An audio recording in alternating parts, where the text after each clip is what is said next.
Hello' guys, আজিৰ ভিডিঅ'ত মই কথা পাতিব লৈছোঁ ৰাছিয়া আৰু ইউক্ৰেইনৰ মাজত চলি থকা যুদ্ধৰ বিষয়ে। ইউক্ৰেইনৰ ৰাষ্ট্ৰপতি কোন হয় আৰু কেনেকৈ তেওঁ ৰাষ্ট্ৰপতি হ'ল আৰু ৰাছিয়াৰ ৰাষ্ট্ৰপতি কোন হয় সেই বিষয়ে মই আপোনালোকক এই ভিডিঅ'ত ক'ব লৈছোঁ। আৰু ভিডিঅ'টো স্কিপ নকৰিব, কিবা এটা নতুনকৈ শিকিবলৈ পাব। আৰু ভিডিঅ'টো ভাল লাগিলে লাইক, শ্বেয়াৰ, কমেণ্ট আৰু ছাবস্ক্ৰাইব কৰি দিব। হাই হেল্ল' গাইজ, মোৰ নাম হৈছে দিগন্ত আৰু স্বাগতম জনাইছোঁ মোৰ DK ইউনিভাৰ্ছ ইউটিউব চেনেললৈ। আৰু বলক ভিডিঅ'টো এতিয়া আৰম্ভ কৰোঁ।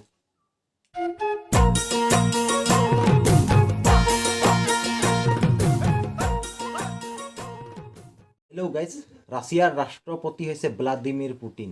ভ্লাদিমিৰ পুটিন হৈছে এগৰাকী অভিজ্ঞপ্ৰাপ্ত ৰাজনীতিবিদ আৰু তেখেতৰ ওচৰত সমস্ত ৰাজনীতিক ভাণ্ডাৰ আছে।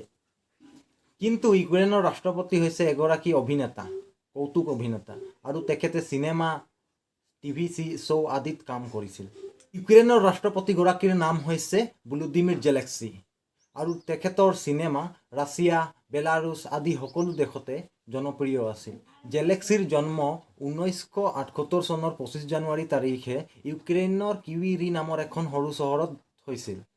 আৰু 19 বছৰ বয়সত 1997 চনত জেলেনস্কিয়ে কাৱাৰটাল 95 নামেৰে এখন কোম্পানী ষ্টাৰ্ট কৰিছিল। 2015 চনত জেলেনস্কিয়ে ছাৰ্ভেণ্ট অৱ দ্য পিপুল নামেৰে এখন টিভি শ্ব'ত কাম কৰিছিল।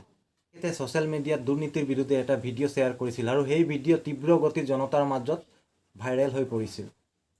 আৰু সেই সময়ত জেলেনস্কিয়ে ইউক্ৰেইনৰ সকলোৰে প্ৰিয় হৈ পৰিছিল। আৰু 2018 চনত দ্য ছাৰ্ভেণ্ট অৱ পিপুল নামৰ সেই টিভি শ্ব'ৰ নামেৰে এখন ৰাজনৈতিক দল তৈয়াৰ কৰিছিল। 2019 চনত হোৱা ইউক্ৰেইনৰ ৰাষ্ট্ৰপতি ইলেকশ্যনত তেখেতে বিজয়ী প্ৰাৰ্থী হিচাপে ঘোষিত হৈছিল।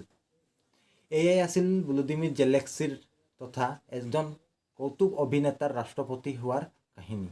সেইগৰাকী কৌতুক অভিনেতাই তথা সেইগৰাকী ৰাষ্ট্ৰপতিয়ে আজি ৰুছৰ বিৰুদ্ধে থিয় দি আছে। তেওঁলোকে জানিছে যদিও হাৰিব ৰুছৰ বিৰুদ্ধে যুঁজ দিলে, কিন্তু তথাপিও হাৰ মনা নাই আৰু নিজেই অস্ত্ৰ দাঙি ৰুছৰ বিৰুদ্ধে সক্ৰিয় থিয় দি আছে। এয়াই আছিল আজিৰ ভিডিঅ'।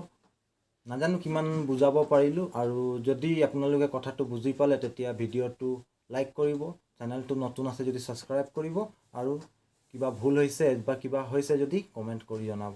ধন্যবাদ।